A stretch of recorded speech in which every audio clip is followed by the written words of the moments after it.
There are a lot of myths surrounding veganism, so I thought I'd bust a few of them. Let me do the intro, then I'll get on to my favourite 5 vegan myths.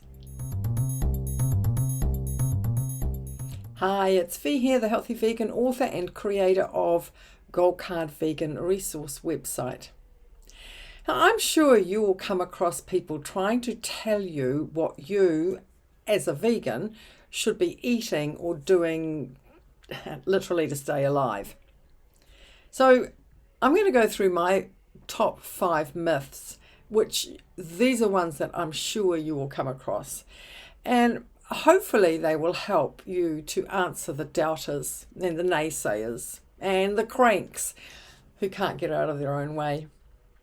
So let's go with number 1. Going vegan is too expensive. This one is kind of top of the list, and especially now that we have so many processed foods now that are available in the vegan world, and they are expensive, I must admit. But I often hear it, and I always take great delight in busting the too expensive myth. So currently, yes, vegetables are expensive. Well, here in Aotearoa, New Zealand, they are. But then that applies to meat eaters just as much as it does to vegans and vegetarians, people who are gluten-free and anyone else who basically eats food. So when vegetables are so expensive, the best alternative is to buy frozen. Now, what people have wrong is that they believe that all vegans eat the processed foods that I spoke of before, such as Impossible Burger, Sunfed Chicken, that's a New Zealand brand, and all of the other ones that are out there. But most vegans know about chickpeas, lentils, and beans. And we can find tins of these at a much lower price than any type of meat that is out there. And if you want to save even more money, then buying these items in box stores and cooking them up yourself is the most frugal way to go. This was something that I did back in the day when there were no options. Now, yes, I do understand that many people don't know how to cook, but that also applies to meat eaters.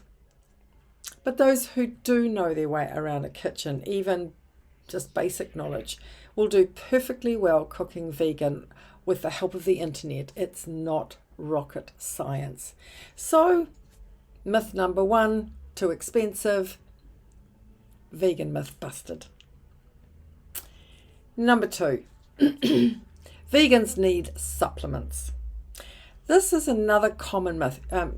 Let me just say that yes, vegans do need to take the supplement of vitamin B12. That is an absolute must. But surprisingly, even meat eaters are becoming deficient in B12.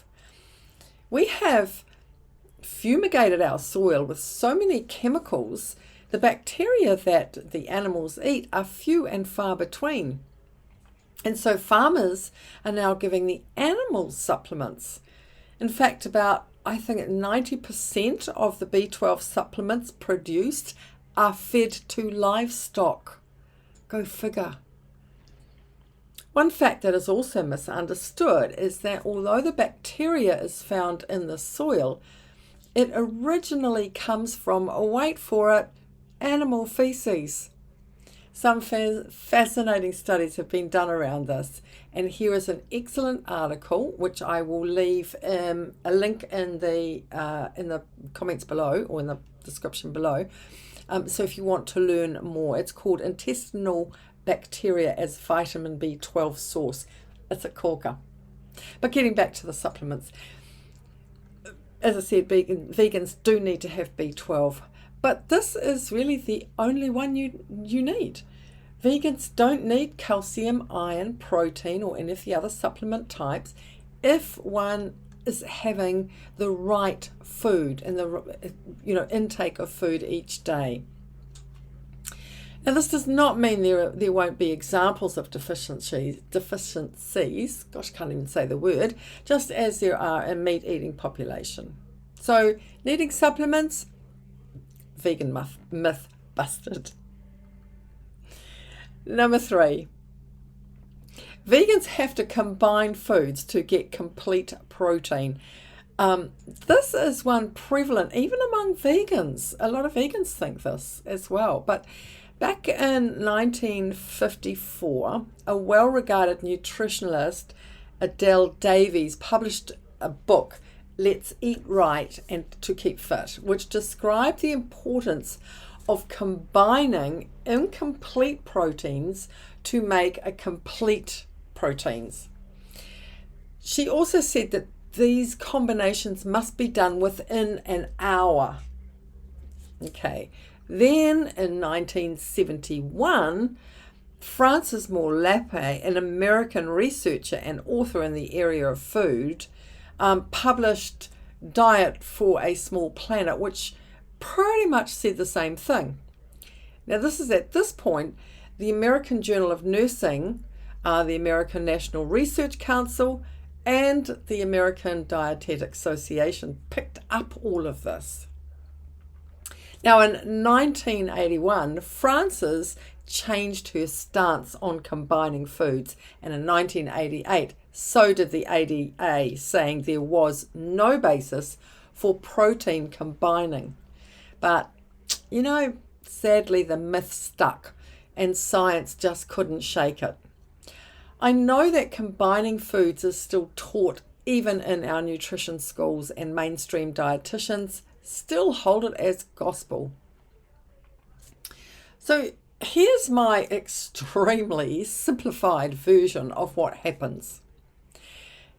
Different types of protein go to make up the complete protein. For instance, let's call them P1, P2, P3, P4, and P5. We eat plant food at breakfast and obtain P2 and P5, which the body puts to one side. Then, during the day, we eat foods containing P1 and P3, and then finally we have a snack after dinner and get some P4. The body now has all the parts, puts them together, and voila, complete protein. Hey, I did say it was extremely simplified. But the body is an incredible mechanical being. It really is. It comes up with these brilliant things. So we do not have to combine foods in order to get a protein. Vegan myth busted. So number 4, vegan food is boring. Is it? Is it really? Compared to meat meals, vegan meals are wonderfully colourful, vibrant and delicious, and there are so many different combinations that I never get bored. No meat and 3 veg in my home. In saying that, I understand that meat eaters believe vegans only eat carrots and lettuce, often referring to it as rabbit food. Now, the easiest way to bust this myth is to go online and search for some images of vegan food. Honestly, they make my mouth water. You can even change the search to winter vegan food or vegan pies or vegan desserts, and the list goes on, and that should prove the point to any naysayer out there that vegan food is boring. That myth is busted. Number 5, and this is my favorite, and I hear this is one that I do actually hear often in different forms. Soy milk gives you man boobs and a breast cancer. So I hear this in different ways. Soy milk, has it seems to be that people think that soy milk is so very bad for them.